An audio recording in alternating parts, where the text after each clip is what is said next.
One of the most harrowing and gruesome murders of a gig worker has details that are evolving to become darker and darker as we go.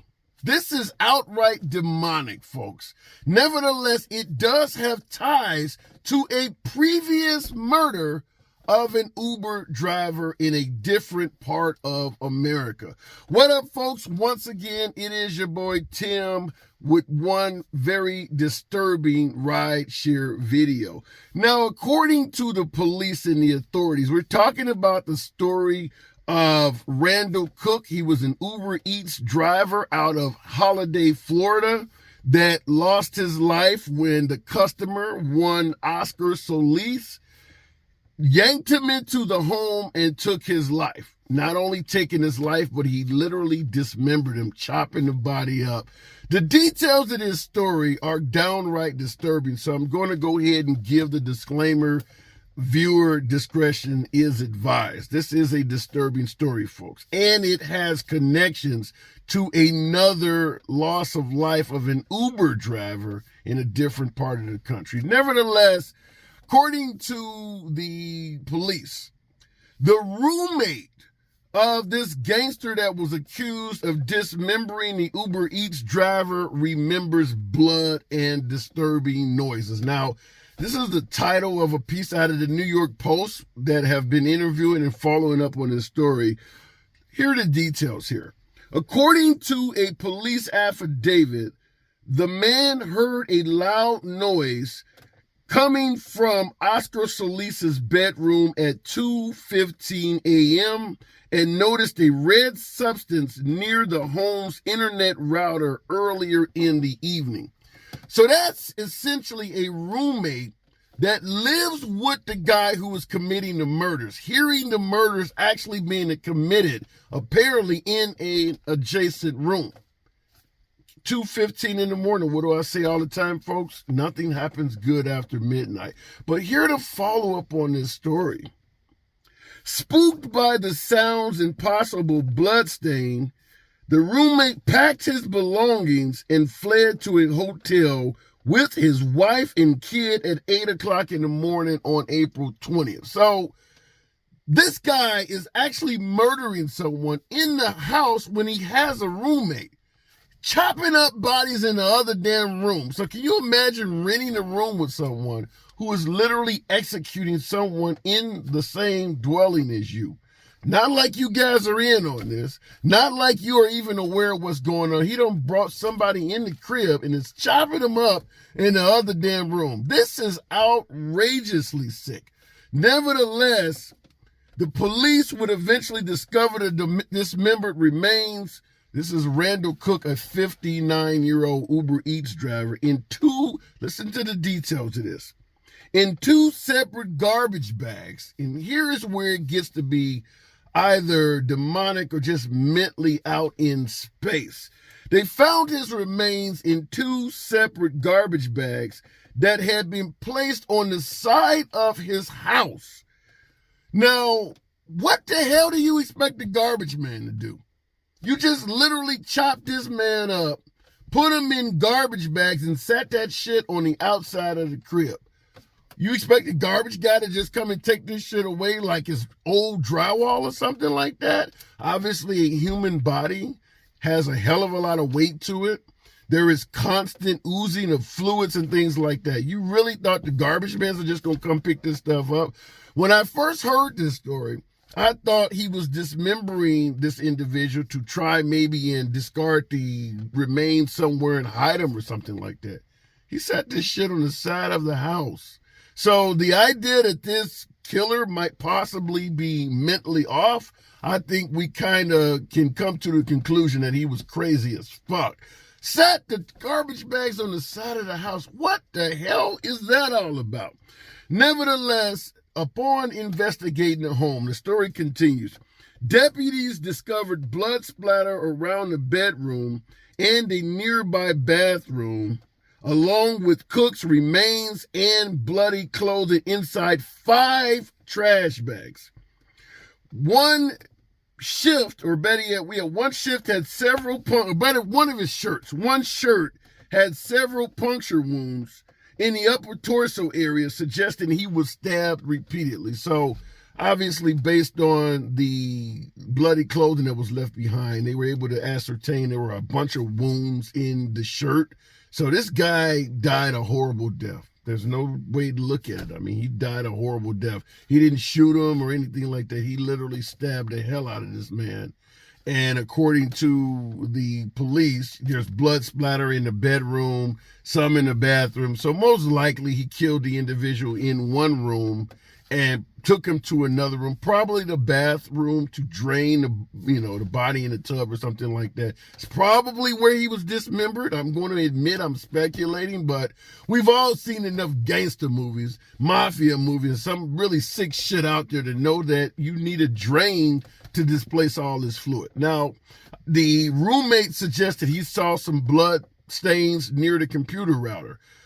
Fact is, if you're chopping up a human being, it's not going to be blood splatter. It's like literally turning over gallons of milk. I mean, there's a lot of fluid we all know inside the human body. So if you don't have somewhere to properly drain all of the fluid that can come out of a human body, there's going to be no doubt. The roommate would know for certain you really are fucking somebody else up in that other room, because there would be blood everywhere. So it sounds like he killed the guy in one room and took him to the bathroom to hack him up, to utilize the drain in the tub to get rid of a lot of the excess fluid. But it gets sick. It really does get sick that you could have someone call one of us to make a delivery, or in the case of my adjacent story to this, do a pickup and murder us for no apparent reason. And I say no apparent reason because the police stated he yanked the delivery driver into the home and murdered him for no reason at all. So even the police are admitting, and they do have some video footage. They got video footage of the Uber Eats driver coming to this home. They got video footage of folks bringing out trash bags. And apparently there supposedly is an accomplice in this that they don't know who the hell it is. Somebody else also helped them carry out those trash bags.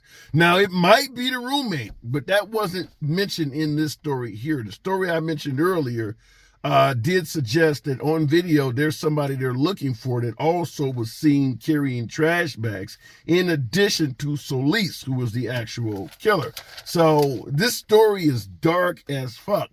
Nevertheless, how does this compare to something else potentially that may have happened to another Uber driver? Well, earlier, or better yet, sometime towards the end of last year, or was it earlier this year, but a few months ago on this particular channel, I featured a story in regards to a Uber driver, Black African-American female named Yolanda Dillion. She was 54 years of age, and she was summoned through the Uber app by 29-year-old Brandon Jacobs. And when the Uber driver, Yolanda Dillion, showed up, Jacobs immediately stabbed her to death. Told the police he woke up, quote unquote, and decided he was going to kill someone. So he essentially just summoned her to his location and murdered her on the spot. Very similar to what we're dealing with in Florida with Solis. Ordered a food delivery and just killed the driver, yanked him in the house and killed him for no reason at all. The connected case I'm talking about, very similar case rather, not connected. They're not connected, but just shows that there are people out there that are treating us drivers like 1-800-DIAL-A-VICTIM. Now, in addition to drivers losing their lives, I've done numerous stories of drivers being sexually assaulted and carjacked. Once again, 1-800-DIAL-A-VICTIM. You got carjackers that need a vehicle to perhaps commit a secondary felony with. So maybe they want to rob a liquor store or go shoot up some of their rivals, but they need a vehicle to do it in that they cannot be traced back to. So they dial up, or in this case, use the app to summon a rideshare driver. Whether you're driving for Uber or Lyft, you show up, they carjack you for your vehicle and use your vehicle as a means to commit a secondary felony. We in ridesharing, we are basically becoming dial-a-victim participants. unbeknownst to us, we are being used to commit crimes. Some of the videos I featured where the driver was put in the trunk of the vehicle while the criminals decided to do whatever the hell they needed to do with his car. In other cases, they took the car and left the driver behind. And in a few of these cases, they murdered the rideshare driver, then took the car to do whatever they wanted to do. So understand that, folks, when you're out here, that there are people that are using us essentially to meet a need, to meet a need. Literally 1-800 dial a victim. They're dialing us up and victimizing us in a host of ways. And just like with the killing of Solis in Florida, the killing of Yolanda Dillian down in New Orleans when she was stabbed to death as an Uber driver, once again, it was a senseless killing. And of course, the police down in Louisiana said the same thing the police did in Florida. This person was killed for no reason at all. So understand that there are things in ride sharing that we may experience, we may encounter, that there is no way to avoid this. I often say in many of my videos, I do believe as a driver, you should be armed on every trip with every passenger every single damn time.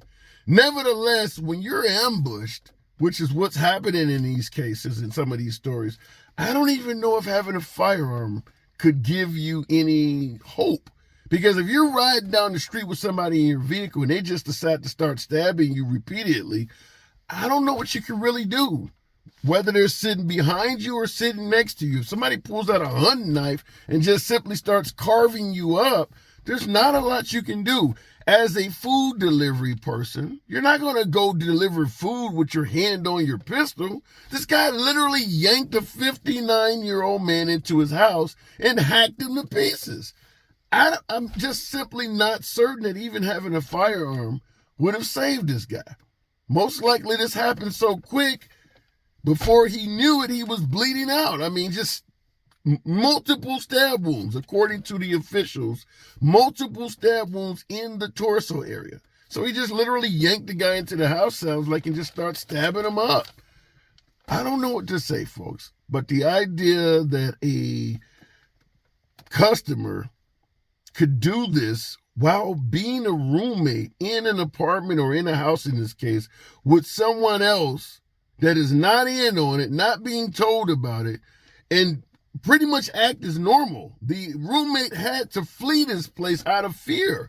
This guy didn't tell him or anything. You're just in the house with this dude cutting up folks. Now, obviously, looking at the photo of Solis, you'd have to ask, how the hell could you live with somebody that looked like that to begin with? The fact of how he looks should tell you this is a nefarious character. Maybe you don't think he's going to hack somebody up, but he certainly ain't on the street going to work every day and paying taxes like you or I. There's nobody going to hire you when you got a face that looks like that with all of that ink on your face. But I don't know what to say, folks. I try to have dialogue with you folks. I do appreciate you guys, the participation in the comments and things like that. It's all about us making sure the job is desirable, safe, getting information out to each other. But this is one where I don't know what you or I could do to make this any less dangerous. These are folks snatching up random strangers just simply to murder them. Stay safe out there, folks. That's all I can say. I don't drive at night anymore. It's night right now, and I won't be driving. Nevertheless, for you folks who do drive after hours, particularly those who drive in the wee hours of the morning, understand you can discriminate. You can refuse any trip you want. You drive up and you see somebody that looks like such and such that you don't want in your car, drive the hell off. Keep your head on the swivel and certainly stay armed. It's your boy Tim with another very unfortunate rideshare video. Subscribe to the channel and I'll see you in the next one.